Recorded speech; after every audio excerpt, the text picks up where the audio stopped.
Grow app પર option trading કરવું તો છે, પણ સવાલ એ છે કે શરૂઆત ક્યાંથી કરવી? બહુ કન્ફ્યુઝન છે નહીં?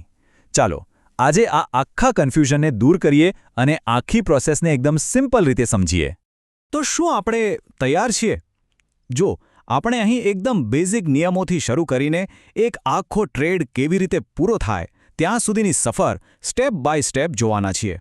ચાલો ત્યારે ડૂબકી મારીએ આ ટ્રેડિંગની દુનિયામાં. કોઈ પણ નવી રમત રમવી હોય તો પહેલાં એના નિયમો જાણવા પડે, બરાબર ને? બસ ટ્રેડિંગનું પણ એવું જ છે. નિયમો સૌથી પહેલા અને સૌથી પહેલો અને સૌથી જરૂરી નિયમ એ છે સમય. આપણું ભારતીય શેરબજાર સોમવારથી શુક્રવાર ખુલ્લું રહે છે. સવારે બરાબર 9:15 વાગે શટર ખુલે અને બપોરે 3:30 વાગે શટર ડાઉન. જે કંઈ પણ કરવાનું છે એ આ સમયની વચ્ચે જ કરવાનું છે. ઓકે, તો નિયમો તો સમજાઈ ગયા. હવે આવે છે સૌથી ઇમ્પોર્ટન્ટ સ્ટેપ. એક વાત મગજમાં બરાબર ફિટ કરી લેજો. ટ્રેડિંગ એટલે જુગાર કે સટ્ટો નહીં. ના, બિલકુલ નહીં. ટ્રેડિંગ એટલે પ્યોર એનાલિસિસ, એકદમ પાક્કી ગણતરી. અને આ એનાલિસિસની શરૂઆત ક્યાંથી થાય? ચાર્ટથી. બસ ગ્રો એપ ખોલો અને નિફ્ટી 50 અથવા બેંક નિફ્ટીનો ચાર્ટ જુઓ.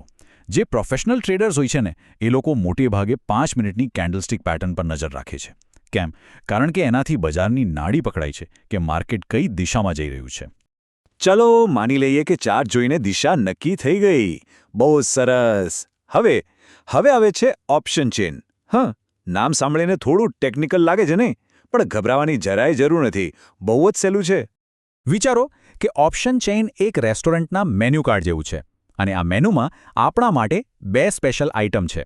પહેલી છે કોલ અને બીજી છે પુટ. આપણે બસ નક્કી કરવાનું છે કે આજે કઈ વાનગીનો ઓર્ડર આપવો. તો ઓર્ડર કેવી રીતે નક્કી કરીશું? એકદમ સિમ્પલ નિયમ છે. જો આપણું એનાલિસિસ કહે છે કે બજારમાં તેજી છે એટલે કે માર્કેટ ઉપર જશે, તો આપણે ખરીદીશું કોલ ઓપ્શન. અને જો એનાલિસિસ કહે કે બજારમાં મંદી છે, માર્કેટ નીચે જશે, તો આપણે ખરીદીશું પુટ ઓપ્શન. બસ આટલું જ. તેજી તો કોલ, મંદી તો પુટ. સિમ્પલ. હવે મેનુ કાર્ડમાં વાનગી તો નક્કી કરી લીધી, પણ એની અલગ અલગ સાઇઝ હોય ને? બસ એ જ રીતે ઓપ્શન ચેનમાં જે અલગ અલગ ભાવ દેખાય છે એને કહેવાય છે સ્ટ્રાઇક પ્રાઇસ. આ એ ભાવ છે જેના પર આપણે એક રીતે ભવિષ્યવાણી કરી રહ્યા છીએ કે માર્કેટ અહીં સુધી તો પહોંચશે જ. આ જો આ છે આપણી ઓપ્શન ચેન. આમાં સૌથી મજાની વાત એ છે કે બધી મહેનત પહેલેથી જ કરેલી છે. એક બાજુ બધા કોલના ભાવ આપેલા છે અને બીજી બાજુ પુટના. આ ભાવને ટેકનિકલી પ્રીમિયમ કહેવાય. આપણે બસ આપણા એનાલિસિસ પર વિશ્વાસ રાખીને સાચી સ્ટ્રાઇક પ્રાઇસ પર આંગળી મૂકવાની છે. તો એનાલિસિસ રેડી. કોલ કે પુટ એ પણ નક્કી. અને કઈ સ્ટ્રાઇક પ્રાઇસ લેવી છે એ પણ ફાઇનલ. હવે સમય છે એક્શનનો. ચાલો જોઈએ કે એ બાય બટન દબાવવાની પ્રોસેસ શું છે. અને પ્રોસેસ તો સાવ પાણી જેવી સહેલી છે. જો જે સ્ટ્રાઇક પ્રાઇસ પસંદ કરી છે એના પર ક્લિક કરો, પછી બાય બટન દબાવો. હવે પૂછશે કે કેટલા લોટ લેવા છે, એ નંબર નાખો, ભાવ નક્કી કરો અને બસ એક ક્લિકમાં ઓર્ડર ગયો. પણ હા, અહીં એક વાત ખાસ યાદ રાખવાની છે. આપણે જ્યારે નિફ્ટી 50માં ઓપ્શન ખરીદીએ છીએ ત્યારે 1-2 શેર નથી ખરીદી શકતા. અહીં આખો લોટ ખરીદવો પડે છે. અને નિફ્ટીનો એક લોટ એટલે પૂરા 25 યુનિટ્સ. આ આંકડો ભૂલતા નહીં. ઓકે, ટ્રેડ તો લઈ લીધો, પણ અહીં વાર્તા પૂરી નથી થતી. સાચું કહું તો અસલી ખેલ તો હવે શરૂ થાય છે. ટ્રેડ લીધા પછી એને મેનેજ કરવાનો ખેલ, પૈસાને સાચવવાનો અને નફાને ઘરે લાવવાનો ખેલ. અને આ ખેલમાં આપણું સૌથી પહેલું અને સૌથી મોટું હથિયાર છે સ્ટોપ લોસ. આ શું છે? સમજો કે આ એક સેફ્ટી નેટ છે.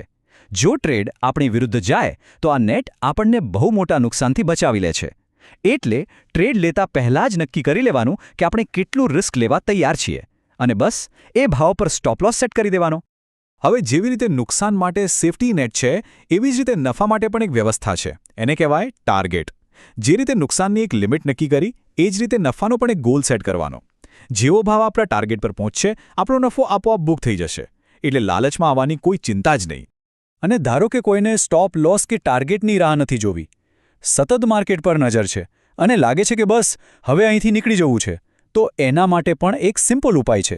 Exit ઓલનું button.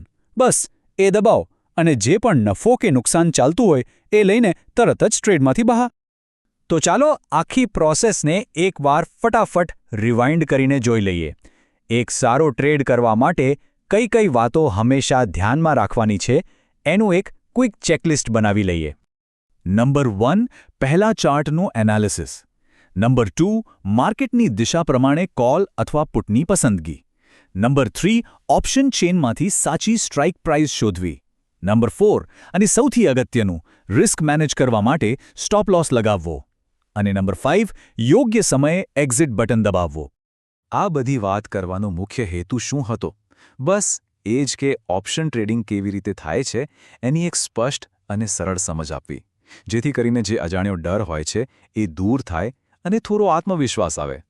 તો હવે જ્યારે કેવી રીતે કરવું એ તો ખબર પડી ગઈ, ત્યારે હવે સૌથી મોટો સવાલ એ આવે છે કે સૌથી પહેલી સ્ટ્રેટેજી કઈ અપનાવી, કઈ વ્યૂહરચનાથી શરૂઆત કરવી. બસ આ જ સવાલ સાથે આજની આ ચર્ચા અહીં જ પૂરી કરીએ છીએ. આભાર.